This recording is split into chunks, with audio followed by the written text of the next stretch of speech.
Well, hello, everybody. This is Roger Durling, Executive Director of the Santa Barbara International Film Festival, and I'm thrilled to have with us Topher Grace, who has had, right before we came on, I was talking to him, he has had a fascinating filmography for the past 20 years, having worked with auteurs like Christopher Nolan, Sam Raimi, Steven Soderbergh, Spike Lee, amongst others. The past few years, he's given us not only BlacKkKlansman, the incredible show, The Hot Zone. He also worked in Black Mirror, and he has had a triumphant return to sitcoms with Home Economics, which was just signed up for a second season. But before we start conversing, I want you to take a look at the film Truth from 2015, starring the great Cate Blanchett and the phenomenal Robert Redford. I didn't get a chance to introduce myself. Dan Rather. Oh shit! I'm Mike Smith. I'm familiar. Hello. You know, Mary tells me you're the one that calls me the old man. Well, I really wish she hadn't shared that with you. Look, I appreciate the hard work you're doing on this.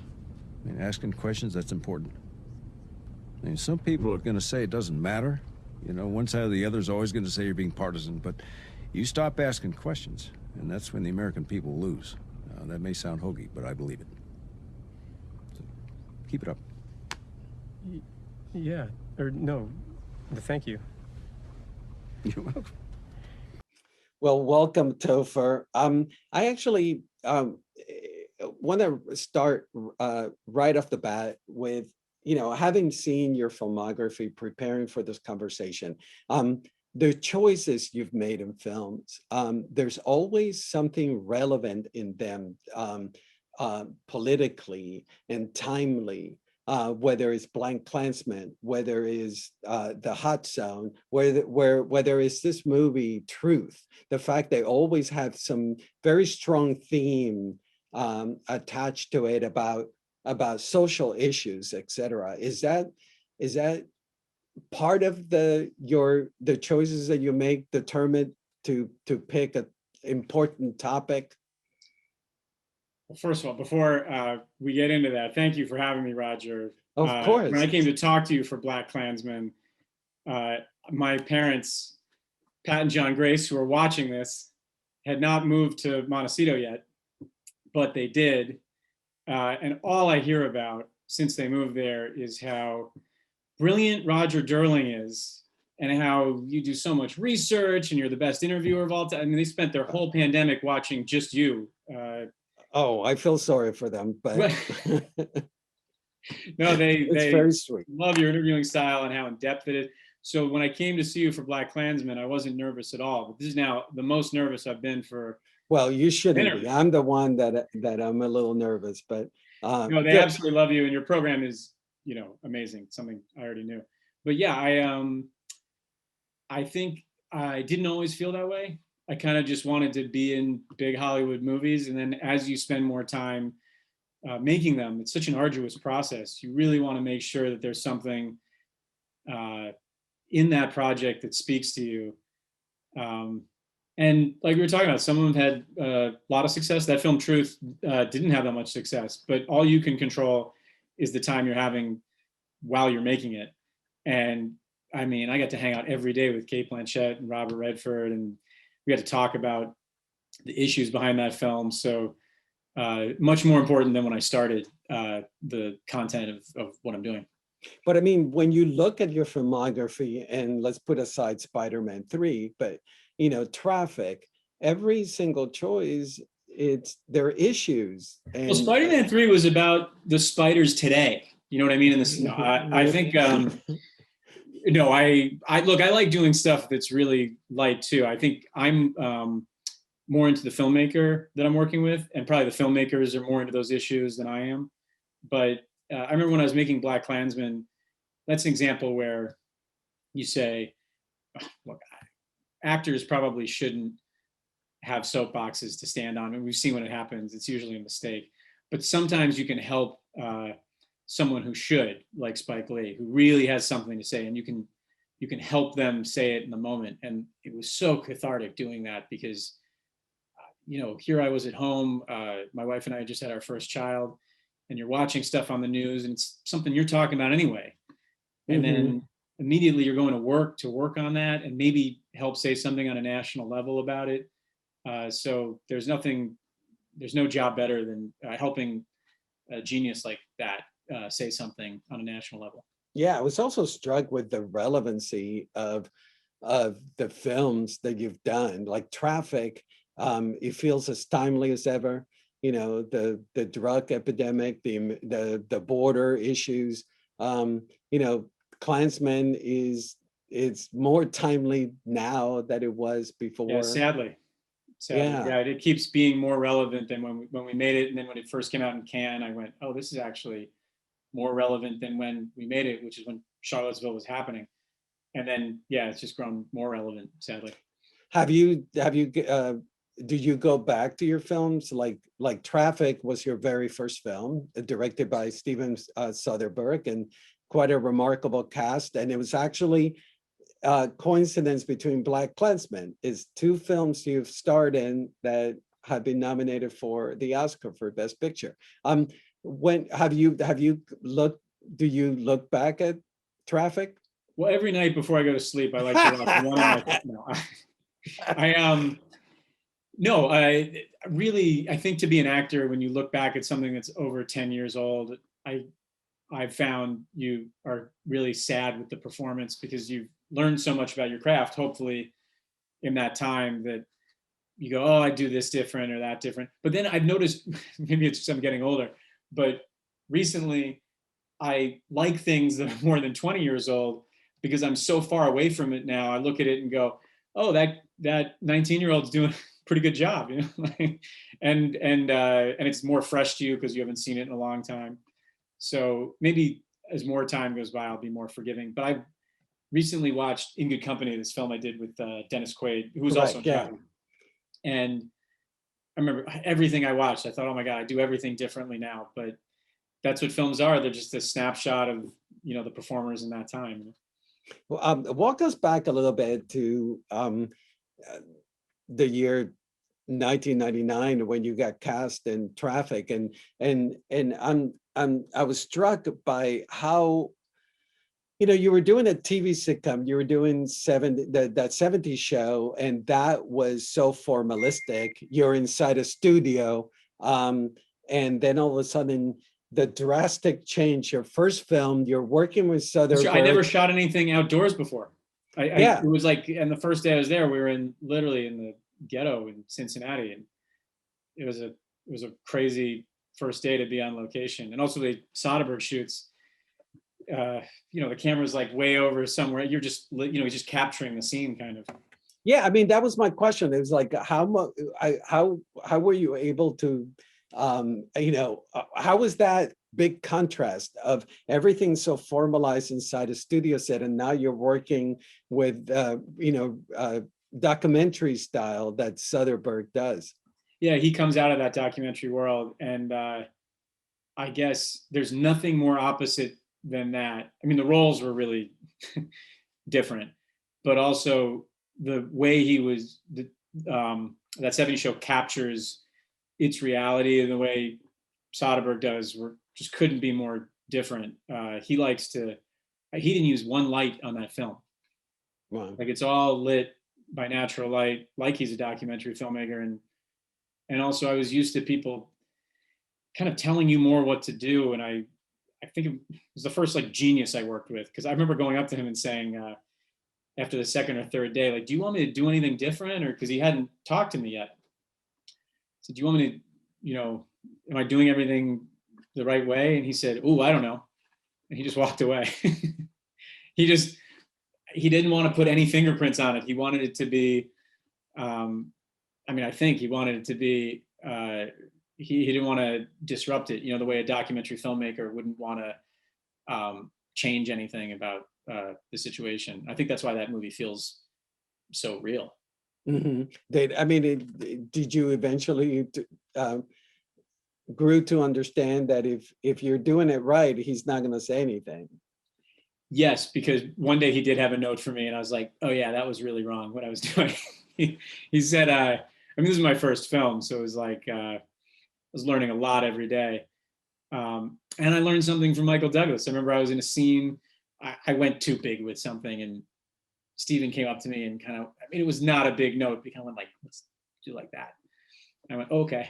But I learned something from Michael too, which is Michael, the minute, and Michael has produced some of the greatest films of all time. Yeah, One Flew Over the Cuckoo's Nest. Yeah, starred in some of the greatest films of all time. And, also kind of comes from television. And the minute that Steven came up to me to give me a note, I mean, I think Michael was a producer on it too. So I thought like he would want to be in there with me and hear the note and participate.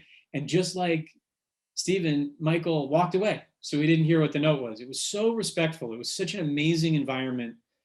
I was so spoiled that it was my first film, but I realized I do that now. When the director comes up to give someone a note, I kind of walk away because that's their time together. On that note, let's take a look at Traffic, and it is a scene with you and Michael Douglas. I can't believe you brought my daughter to this place. Whoa. Why don't you just back the fuck up, man? To this place? What is that shit? Okay, right now, all over this great nation of ours, 100,000 white people from the suburbs are cruising around downtown, asking every black person they see, you got any drugs? You know where I can score some drugs? Think about the effect that has on the psyche of a black person, on their possibilities. God, I guarantee you bring 100,000 black people into your neighborhood, into fucking Indian Hill, and they're asking every white person they see, you got any drugs? You know where I can score some drugs? Within a day, everyone would be selling. Your friends, their kids, here's why. It's an unbeatable market force, man. It's a 300% markup value. You can go out on the street and make $500 in 2 hours, come back and do whatever you want to do with the rest of your day. And I'm sorry, you're telling me that white people will still be going to law school?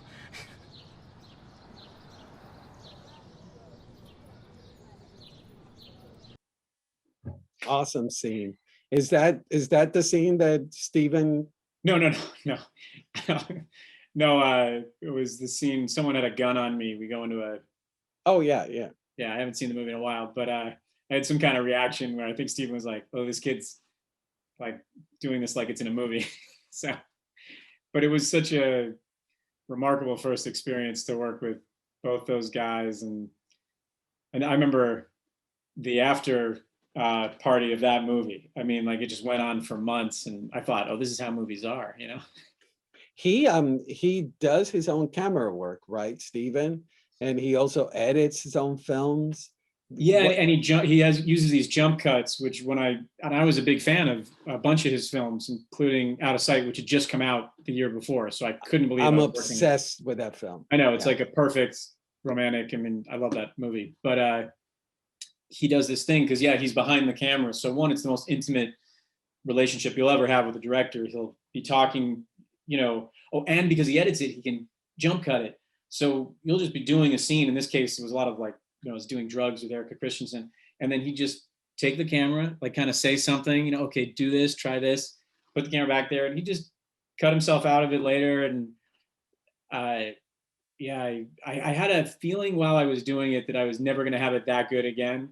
And it's so sad when you're, it's kind of telling a friend, it's like losing your virginity. You never, you want it so badly to be your best time, and it can't be because it's your first time. But I certainly tried really hard. Well, it is you were really wonderful in that film. Oh, thanks. It's really terrific performance. At least I still look exactly the same. So. Yes, you've aged really well. Now, while we're in the subject of editing, you do a lot of editing. And it's a hobby of yours where you cut. What did that start from? Admiring the films that you work on and seeing the editing work that is done for them? That started because Pat and John Grace, who are watching this Zoom right now, bought me an editing a VCR to VCR editing machine, in the 90s, and we're. I'm not just saying this because you guys are watching, but they were the most supportive two parents can be. Especially, we were so far away from Hollywood. I grew up on the East Coast, and it was such a, the internet didn't exist, so there was no way to kind of participate. And they helped me in any way that I could, and allowed me to. My God, my mom and dad were in all my little crappy movies that I made. But yeah, I got really into editing as a kid, and then once I started being in movies, I couldn't help but think of the other people who are working on them. Sometimes you don't even meet the editor as an actor. And then I produced a film, Correct. and I realized how bad the notes were that I gave in post. And I was so embarrassed that I bought an Avid on eBay. I used Avid, and I never cut anything that I'm in, but I just use it to, it's a totally separate skill. And I'm nervous sometimes that directors might think that I want to cut films I'm in, or I have an opinion. I don't, but it's, it's like some guys go out into the garage and they do woodworking to calm down. It's very similar. It's just digital. Yeah. And for those who are listening, you've done a short version of the Hobbit. Right. So what I did, the first thing I did was I took Atonement, because I had an opinion about how there are a lot of flashbacks that happen right after the scene from another point of view. And I think you could tell the story in a linear way and then tell it again through flashbacks. So I tried it, and it was like, I showed it to friends who hadn't seen Atonement, and they said, that's a really good 26-minute film. Like I crunched it down so much. They said, well, why is it only, 30 minutes long? I need to find, so then I took Star Wars and The Hobbit and these things that had a lot of footage and kind of crunched them into one movie. And it has affected my acting in the sense that I rarely do the same take over again. I used to kind of be driving at one performance, and on the off chance that I'm in the editing room, sometimes on the show I'm on, I'll be in the editing room, and I don't embarrass myself as much anymore, because I know how to remove myself from looking at myself and look at the cut, And you eventually got a legit gig working. That's right. Pixar wound up hiring I had like a little side hustle, this company that we cut something and put on the internet, and then Pixar looked us up and asked us to do it for Toy Story. So yeah, it's great. Now we're actually making money doing it, but it's a great kind of, I think people are confused because it takes place within the same industry, those two skill sets, but it really is, if anything, it's had me talk less to editors, because you go, oh man, I understand what you're going through, and just that's their artistry, Well, to me, editing, I teach film, and to me, editing is the best. I could go on talking forever about I don't think there's a director who would tell you that isn't their favorite part of the process. It is, so you have no inklings of, becoming an editor and filming? No, and definitely not directing. If anything, it's taught me that I like, when it comes to being behind the camera, like I like curating things or managing things. But it's given me a lot of respect for these directors because it's just clay people are sculpting, but these directors have to amass all this clay. It's such a hard job. So eventually, you continue doing the 70s shows after Traffic, and in 2007, you were cast in Sam Raimi's Spider-Man as Venom. How was that leap into a big budget Hollywood film now? Well, it was a lot. It was the biggest film they were making at that time. But again, I did it for Sam Raimi. I've been a fan of his camera work too, by the way, when he's a cameraman before, he became one of the great directors. And he didn't disappoint. He's just like an amazing guy to work with. And, the level, the size of those kind of films is so daunting. Like I said, it would be hard to imagine being a director, but then being a director at that level, it's like you're a president of a company or something. There's so much. I remember one day I was on 9th unit. Ninth unit. I've only been on 2nd unit before. 9th unit's like means there are 8 other units. It was really I learned a lot in that experience, and and there was a lot riding on it. There's a lot riding on it for a huge company. Now, I've talked to actors that extremely talented actors that are not aware. It's not that they're not aware. They're not interested in paying attention to the angles and the lighting and things that are happening. They're just there. They do their work, and it's terrific work. Are you the type of actor that comes on the set and you're working with Soderbergh, now you're working with Sam Raimi. Sam Raimi's a wizard of camera angles and camera movement, etc. Are you taking No, that in? no, I'm not good at that part. What I like, what I meant by curating with editing is like, I like looking at something that someone else has amassed and having an opinion about it. But it really I have realized that there are two types. If there's like, ironically, I guess I'm an actor, but I think if they're true performers, people who are just producers, directors, true artists, I think I'm probably more on the side of someone who likes to have a comment on that or help with that. I guess a manager. I don't know what the right word would be, but I like. I don't know. I like. I would understand looking at it later, understanding what he did, but I'd never understand how to do what Sam does. And some of the other directors I've worked with, Spike was like that. I was looking at that scene in BlacKkKlansman where the guy's giving the speech and he's got all these portraits of people's faces. And on set that day, I was like, what is going on? Like, what is it? He's shooting these people in the back room. Then when I saw it on screen at the end, I went, oh, I understand it, but only emotionally. I still didn't understand it, mathematically. We'll see later on a clip from BlacKkKlansman. I've always loved the phone call between you and John David, and the different angles and the way he positions you on the screen tells you so much about the. Oh yeah, and we shot those phone calls in order because we just shot them all in a couple of days in that set, and I could see the camera moving down, and I thought, oh, I'm becoming more evil. Yeah. As the camera's moving further down, I'm growing more powerful, and it's not my acting, it's the camera. So I understand what's going on, but the best advice I ever had was to just work with great people, because it rubs off on you, and you learn from it, but also, seen through the lens of some of these directors, you see something in yourself that maybe you couldn't even see before. And you've definitely, as I mentioned earlier, you've worked with some really, really, really good talent. Let's take a look at Spider-Man 3 and the work of Sam Raimi and you as Venom.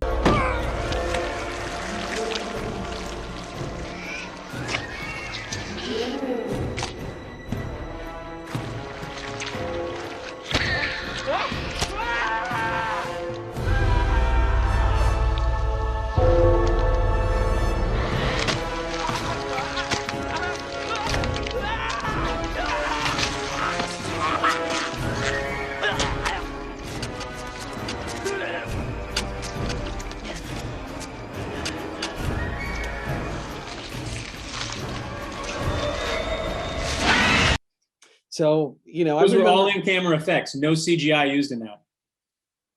No, I'm just kidding. I was going to say, but the physical transformation that you gained weight, you had to train. Oh, it was the worst. It was the worst. I've never done it since. It was, what it was? It wasn't the 2-a-day workouts, and I'm not built to be a really muscular guy.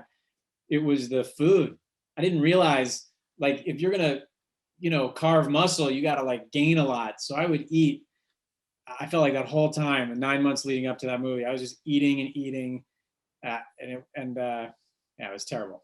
And then I also read that you studied drug addiction. Is that right? I had a little bit of that when I did Traffic, and this is kind of a similar theme where it's about, there's something really wonderful about that symbiotic nature that organism is called a symbiote, and how it kind of bonds you, makes you feel good at first, and then like a drug, it affects your life in horrible ways.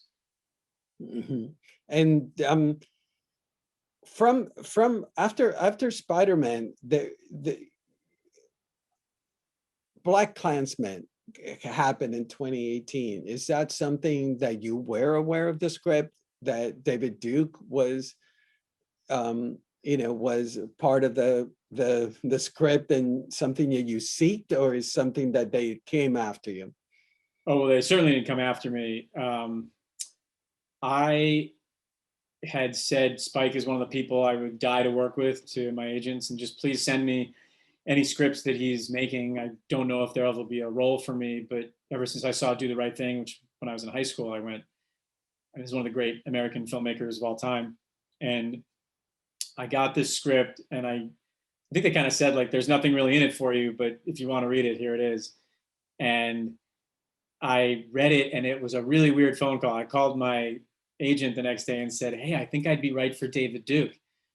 And, I have a whole team of people I work with, and they were all like, wait, where exactly are we going with this career? But I didn't want to play David Duke in any other movie. I mean, I don't want to even do the research to have to play that guy. But I thought if I was ever going to do it, it would be for this man. And the research was terrible to do. The 2 months leading up to the film were just horrific. But then doing the film was actually, I wouldn't say fun. It was a really heavy subject matter, but Spike has a very light set for how heavy the subject matter is. And so once we started doing it, it became more fun. But is that something that you could shake off at the end of the day, to be in the shoes of this white supremacist? And then no, we shot. I'm not normally. I don't really take it home with me. There's some actors who are really method, or they really get caught up in a role, but I've never had that issue. But after doing the level of research I did for this, which is, I read his autobiography, which is called My Awakening, really his Mein Kampf. Mein Kampf, yeah. Then I watched a lot of film of him from the 70s, and I listened to his radio show to kind of get his speaking mannerisms down, because they haven't changed that much. And then I watched a lot of him on Donahue. There were a couple episodes of Donahue that he went on. You can really see how he affected a crowd. But he's actually dangerously, in a bad way, he's very charming, and really put a new kind of rebranded racism at the time. And so that was all terrible. And then on top of it, one of the first weeks we did all the Klan rally stuff at once. It's cut up at different parts during the film, but to just do a Klan rally for a week that I was leading was so, I'd never been affected like that doing something on film. Mm-hmm. And that's again why you want to be working with someone like Spike, because he would just come up, he could see, he doesn't coddle his actors, but he could see at certain times that it was affecting me, and he'd just come up to me and, basically remind me like, hey, I got you, and don't worry, I'm Spike Lee, this is all gonna work out. And he was right. Let's take a look at a scene from BlacKkKlansman, the phone call. Wake up, white man. The Negro Sorry, wants a white I'm woman sorry. in the job. Let me. The Jew wants your life, and this you already know. Sorry, who am I talking to? This is Ron Stallworth calling from Colorado Springs, Colorado. How are you today, sir? Well, I'm quite well. Thank you. What can I do you for? I desperately want to participate in my chapter's honorary events, but I can't until I receive my membership card. Of course, that's something I can help you with. Great. Who am I speaking with? This is David Duke. Did you just say your name was David Duke? Last time I checked. Grand Wizard of the Ku Klux Klan. That David Duke? Yes, that Grand Wizard and National Director, yeah. National Director too, huh? Yes, you're darn tootin'. It's amazing. I'm honored to be speaking with you, sir. I'm not afraid to say it. I consider you a true white American hero. Is there any other kind? No, sir. I'm just happy to be talking to a true white American. Amen. It seems like there's less and less of us out there these days. Now, about that membership card. Yeah, Ron, I understand the situation. We've had some administrative problems here. It's caused a little bit of a backlog. Tell you what, I'm going to see to it personally that your membership card is processed, approved, and sent out today. How's that sound? Thank you, sir. I can't express to you how much this means to me. Ron, please. Pleasure's all mine. I look forward to hopefully meeting you in person one day, and, well, God bless white America. God bless white America, sir. Okay, take care. Did the humor in the script helped you guys working on this? Yeah, there was definitely, I guess Jordan Peele was developing it before it went to Spike. And then Spike wrote on it, and he's a really funny guy. And then we did some rehearsals too, which is very rare for a film. As much rehearsals we did for that, and God, just watching that, John David is so He's incredible in that terrific, movie, yeah, and Adam yeah. Driver, and just like it was such an amazing ensemble to be a part of. And then what was incredible, this is where you go when the director's thinking about the performers.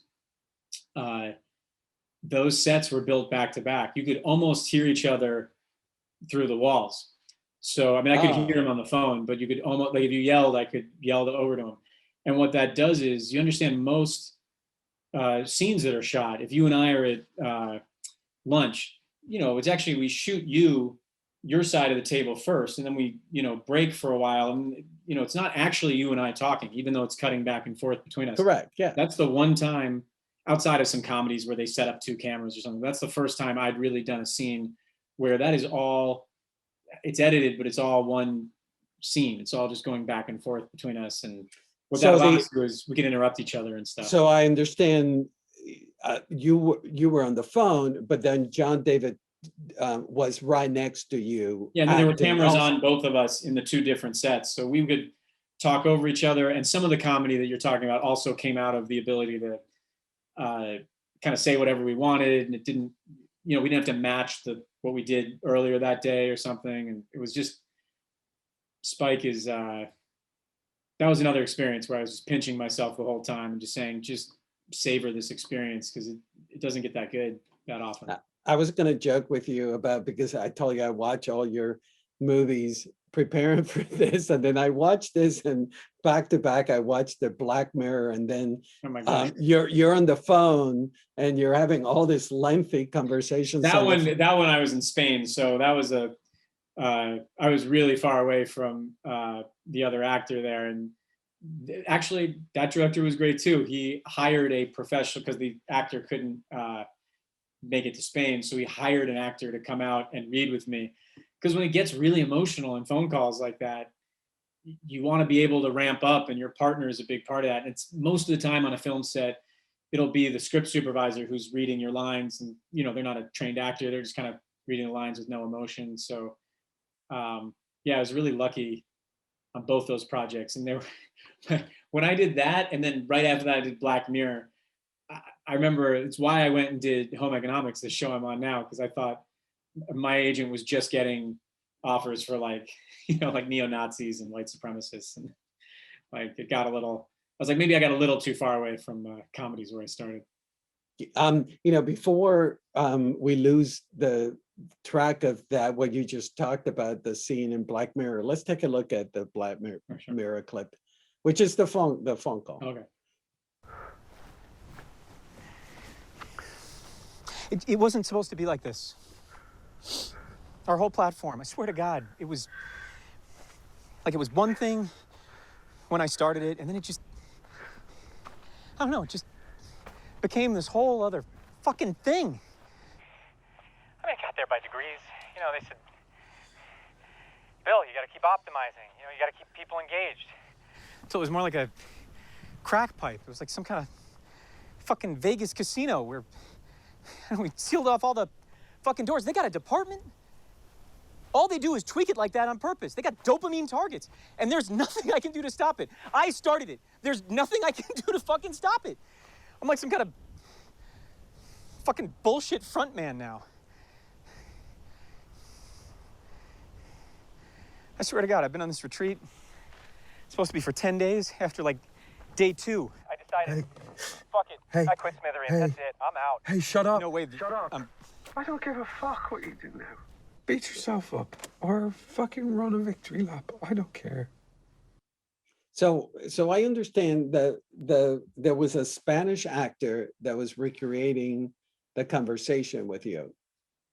Charlie Brooker, who writes that show, was nice enough to hire a British actor to come out, a really well-trained RADA actor to come out and read opposite me because Adam, who was in the other scenes, couldn't make it, and I was so grateful because it got really heightened. And I don't think any director ever doesn't want to take care of their performers. I think they all care about them, but there's so much going on these film sets. It's so easy to especially with budgetary. I mean, that just costs money to hire someone to come do that, but they did it because I think they knew it would kind of show up on screen. Other than Spider-Man 3 that you wore all that, the makeup and the special effects, Black Klansman, visually, you transform yourself into David Dukes, with the wig and the makeup, et cetera, et cetera. And in this character also, you're almost irrecognizable. And you did this two back to back. Is that something that you enjoy, completely losing yourself in a complete different persona visually? Yeah, I mean, it just makes it easier. I mean, I don't think I do it as much as, or I'm not as reliant on it as some actors are, but it just makes it easier. If you're pretending to be a pirate, if you're an actor or not, if you got the sword and the peg leg and it just makes it so much. You look in the mirror and you start saying like, "Arr," without even being able to help it, and that's kind of, all those tools just help. But it's a struggle. Like I said, it's always a budgetary thing. Especially lately, these films that are really trying to say something have less and less money to do it. It's just not in the studio system the way it used to be. So it was a struggle on both. I was wearing wigs in both of those, and I guess that's a fake mustache too that I was wearing in Black Klansman. And you really got to convince them to pay a couple $1,000s. Then you got to plan it out with your. I saw Michelle Williams give an acceptance speech where she was thanking someone for helping her get the right teeth for the character. And I was like, man, 10 years ago, I would not have understood what she means, but now I understand, like, making it look real, really being able to transport yourself and then the audience, you need those tools, and you can't just show up on day one and say like, what wig should we use? It's like, you got to plan it for weeks. So Topher, you started, it was in high school that you were doing theater plays and musicals. Well, nothing. In fact, they were pretty bad. The school I went to didn't even have a very good arts program. And again, my folks they knew I was interested in that kind of stuff, and they're watching, and they were so smart I maybe like could have gone to a performing arts school, and they kind of said, why don't you go have a real life, why don't you go have something to talk about later, and I'm sure if I'd fought really hard, they would have let me do whatever. But the school that I went to did not have a great performing arts program, and that was great because it was just me and the kids making something. It wasn't some of these theater programs get a little militant. If they're so good, it's like they're trying to make it like a Broadway show, and ours was the opposite. We were making something so weird, and I mean, we were changing Thornton Wilder to be funny or whatever we wanted it to be. And luckily, the girl who did the sets, her parents, wonderful people, Bonnie and Terry Turner, they were big producers in Hollywood at the time, and they said, when you come out to USC, can we call you?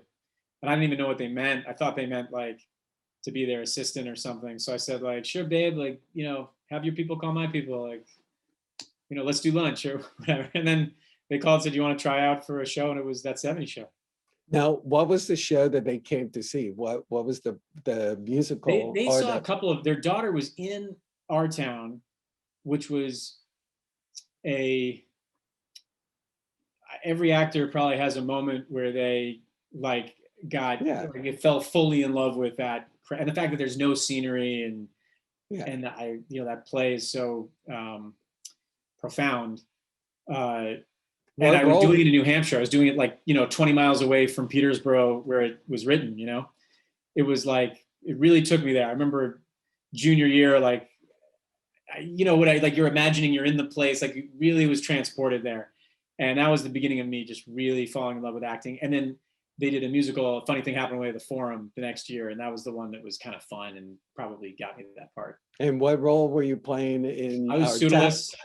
Oh, you were the Zero Mostel role. Yeah, and I'm a big Richard Lester fan, and I watched that movie, and you know, but the director didn't even show up for a lot of the rehearsals.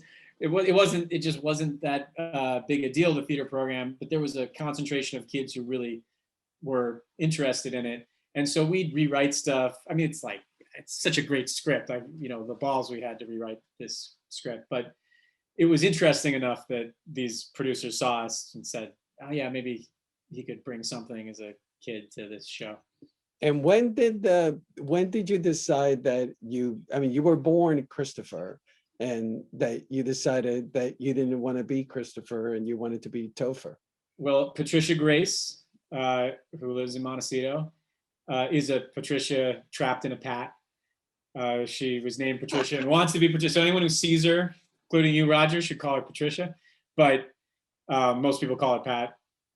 And so she really pushed Christopher, which is a great name. I wish people called me Christopher Grace, but they did the same thing to me. I'd say, hi, my name's Christopher. And they'd say, oh, hi, Chris. This is, in grade school. And I'd say, Topher. And then when I went to boarding school, I decided to just start going by Topher. And then, I don't know, a lot of people think it's a stage name, but I just thought, I don't know, this is me, who I am now. Mm-hmm. And then I read somewhere that Chloe Sevigny was a babysitter of yours? Chloe Sevigny was in a summer theater group that my parents signed me up for, that I think there just wasn't a lot of arts in this town I grew up in or in the surrounding town. It was close to New York, so I think a lot of people went to New York for their culture. But there was a summer theater program where not only was Chloe Sevigny in it, and is slightly older than me and kind of babysat me and my sister a couple times, but James Vanderbilt, who wrote Truth and directed Truth. It was like Chloe was the Scarecrow and I was the Tin Man and he was the Wizard. Wow. Yeah. You guys got to get together at some point and do some. Well, it's funny. She was in a movie he wrote, Zodiac. That's right. Yeah. Well, which is, I won't go there. Good director there too. Yeah. I love that film. That was the first date that I took my husband to. What a romantic film to go see. Yeah. Well, it was a test. I've told that to Fincher, that it was a test. And he passed, I guess. Yeah. No, actually, how he passed is that during the coming attractions, he fell asleep. And he fell asleep through the entire movie with his head on my shoulder. And then I was fine with it. And I was totally fine with it. What a movie to sleep through, though. Oh, my God. I know. And it's a 3-hour movie. So that was a very long nap. But hey, he was well rested and, you go have a great dinner or something. Yeah. But I mean, he felt comfortable enough to pass out watching the movie. And I felt like, oh, I have somebody with me watching the movie. It was Roger, cool. My wife has movie amnesia, and it's the most annoying thing. My mom and dad, obviously, they're such avid cinephiles. It's why they love watching you. And my mom raised me. She didn't let us watch television. She only let me watch black and white movies. So a lot of my reference points early on in school plays and stuff were like, really weird reference points, but, really good, like Cary Grant and Danny Kaye, stuff that I was enjoying at the time. But I'll show I went to see Gravity on our first date. I love Gravity. And my wife goes, did we ever see that movie? I said, did we ever see that movie? But she doesn't remember watching, movies we watched together a month ago. It's the worst. It sounds very similar to my relationship. It's like movie blindness. Yeah. Yeah. My husband sees shortened versions of movies. He'll see the first half and then walk up for the second half. Right. That's great. And then you skip to the ending. Right. Now, you mentioned that your mother only wanted you to see black and white films, old classics. She wasn't pushing those as much as she thought what the other kids were watching was garbage, which it was. And it was like G.I. Joe cartoons and, just terrible stuff. And what was the one movie that you recall at a young age that really made an Well, she showed me impact? some stuff that was great, but I was too young to, like she showed me The Graduate, and I'd like, later, I guess she'd show it to me again, and I'd understand it more. But like, I mean, like it's the classics. I watched Singing in the Rain, and I remember leaving. I mean, God, it must have been I was like in fourth grade or something. This is not what the other kids were watching, but like I remember my mom walking me up to my bedroom after watching Singing in the Rain. I had my slippers on, like my Garfield slippers or something, and I thought I could tap dance. Like when you leave that movie, you think you can dance. Or I guess we watched a ton of Cary Grant, a ton of Robert Redford, who my mom got to meet at the premiere of Truth. I'm sure a dream of You've hers. only, And, but you notice that you've only mentioned colored. I mean, films in color. You've mentioned. No, The Graduate and Singing. No, like Philadelphia Story was like the big one in our house, or It's a Wonderful Life, but stuff that was easy to digest for a kid. It wasn't like we were watching 8½, or whatever. Now, speaking of easy to digest, Interstellar. We skipped talking about working with the great Christopher Nolan. What was that experience for you like? Have you talked to Chris? Yes, I have. He's I mean, I couldn't believe the opportunity just to be on a set with him. What I didn't know is he has such an amazing sense of humor. I mean, you kind of maybe wouldn't know it from watching his films, but we had so much fun, and he's truly a master. I mean, we did very little. I think we did less takes of each scene in that than I did in Traffic, which maybe Traffic we did 2 or 3 takes of each scene. If the average is like doing 7 or 8 takes, and then Chris, maybe we do 2. Like we definitely do 1 of each scene, and he's watching. It's on IMAX. He's watching. There's no monitor. He's got a little portable TV on his, like hanging around his neck, and he's watching it. And he goes, "Okay, moving on." And I thought, I've heard about Kubrick and I've seen comparisons of him to Kubrick, but I went, "Oh wow, this is like nothing like Kubrick." And I thought we'd be doing scenes like 200 times, and I go, I can do it one more time. I mean, we just shot that in IMAX. Like maybe we should like have a backup. But he's so confident in what he does, and it is like Hitchcock in the sense that he's planned it all out ahead of time, and he's just filming it. And his films are so cerebral. You need to watch them several times to try to figure them out. As an actor, people say that, but that film when we were doing it was called Flora's Letter. There's like a code name so that people don't know what it is when you're filming it, because people would go nuts. So it's called Flora's Letter, and Flora was his daughter. It's a lot about father-daughter stuff. And not only that, when Jessica Chastain and I are watching the refugees of this area leave, as we're leaving with them, because the climate's gotten so bad, we see a little girl in the back of a Jeep, kind of huddled, and that's what makes Jessica Chastain's character turn around and go back and fight for the universe, essentially. And that girl is Flora. No, but I mean, all the science and all that stuff. Yeah. He doesn't explain that to you guys. You just had to, because coincidentally, John David Washington, who was in Tenet, that's right, gave an interview where he said, I didn't understand what was happening half of the time. I got to go to his office and read it, and then afterwards go see him. And I'm such a fan of film, and the moment he was in that moment, like to be able to go read a script that's, he's really trying to say something profound, and then go meet with him afterwards, and then have him give it to me. It was just too good. And I'm certainly, if I asked him any questions, he would answer. He's not mysterious about it, but it is working on so many levels. I think it would be hard for him to explain it to someone. Well, there's 2 clips that I want to show, and one of them is Hot Zone with Juliana Margulies. So let's take a look at Hot Zone. We may have a filovirus on our hands, and there's a chance that it's Ebola. It can't be Ebola. Did you see it glow? I didn't get that far. And did you check for contaminants? No, because I was using a fresh sample. There you go. I mean, how can you be 100% sure?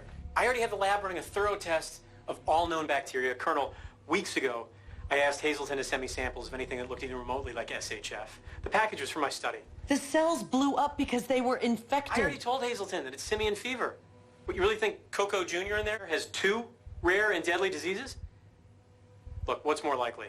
That they sent us samples of SHF, which I've been expecting for weeks, or Ebola, which has literally never before been detected on U.S. soil. That's reckless. No, that's experience. I'm sorry, I'm the only one here who's chased these viruses on the ground. Look, enough of this crap, okay? Ebola. Jax, do you have any idea what kind of panic this will cause? Oh my goodness. I have to tell you that I hadn't seen this until in the middle of the pandemic was when That's the worst time to watch it. Oh my God. And who would have ever thought that when you were making this film, it would be so timely and Yeah, well, yeah, I guess the author of the book, and it had been 20 years since that book had come out, and people forget. I remember when we were promoting it in LA, I was in front of an auditorium of journalists, and I said something like, it's like talking about the big one, the earthquake that's going to come to LA at some point. Everyone groaned in this audience, and I said, I felt like my character all of a sudden, where I was like trying to convince them, no one wants to think about it, no one wants to think about a pandemic, no one wants to think about an earthquake, but that doesn't mean that it's not going to happen. Mm-hmm. And now that we've talked about almost, rather briefly through your entire filmography, the fact that you spend such a long time with that 70s show on TV, but then you do this very significant film works and powerful, and then now you come back to a sitcom. Is that something that makes you feel nimble to be able to do comedy on TV and then auteur work on the screen? Well, it's definitely different sets of tools you're using, because in one you really have to there really is an author. Not that there isn't an author of 70 Show or Home Economics, the show I'm on now, but it is more of a group effort. And one of them is like, just like it's just Spike or it's just Chris. But I would say, why do I like it? I don't know how I think some actors have burned out that I've known. And maybe they're still acting for money or something, but they've kind of lost their love of it. And then I think other actors burn out so hard they're not in the business anymore. And I think the ones that I respect who have these long careers, and I truly think the gold ring is longevity, is they find something that they like within the business that is that replenishes them. I know Jeff Bridges lives up where you guys are, and he's an amazing photographer, like recording artist, and like when someone likes all different kinds of arts. I think that's why I liked trying to get into editing. And similarly, yeah, once I get I remember back when I was on 70 Show, I getting sick of it's the wrong word, but you go, I've done a lot of these in a row. I've been playing the same character for a while. The cure for that is going to do Traffic. There's just nothing more different. It challenges a totally different part of your brain. And I'll probably wind up doing the same thing on Home Economics. And I love it. There's no right thing. There's no one thing that's better than the other. It's just about bouncing back and forth. Your agents hate it because they really want you to do the same thing over and over again so they can monetize it. But for me, the thing that makes the I don't know, I'm still as eager or more eager than I was when I started. It's just from doing lots of different stuff. And does the size of the role matter to you? Like in something Not like at all. Interstellar, you're pivotal, but it's Not at all. I mean, no, I think people get hung up on money, on role size, on if people think they're a good guy or a bad guy in real life, you know, like, or I don't care about any of that stuff. I just really want to do stuff that, I mean, you know, you've been talking about all these things that are so timely, but the show I'm on, Home Economics, is really about families and economic struggling. And that's a big thing that's happening right now, you know, especially coming out of the pandemic. And a lot of people are attaching to the show for that reason, or connecting to the show for kind of a deeper reason than just the jokes. Yeah. I'll tell you, I did have a funny story about what you're talking about, which is when I did Traffic, you could see in that clip, I cut all my hair and then had to grow it back out for 70 show. And I think it wasn't long enough. And we used a little bit of, like, I don't know, they taped some extra hair on my head when that season started. I think it was the 3rd or 4th season. And you know, the film did so great. And we went to the Golden Globes, and I went with Erica Christensen, who was the girl in Traffic. Traffic. Yeah. And nobody knew that I was in Traffic. So I was there for Traffic, but I looked like the kid from 70 Show, not like the kid from Traffic, because I'd grown my hair back out. And I was so frustrated. I thought, oh, is this a big mistake that people can't tell? I literally did this movie and people don't know I'm the same person. And about a year or so later, I realized, oh no, this is what I want to do forever, is just keep being a different person. The magic trick of that and the fun of doing that is it just keeps you alive.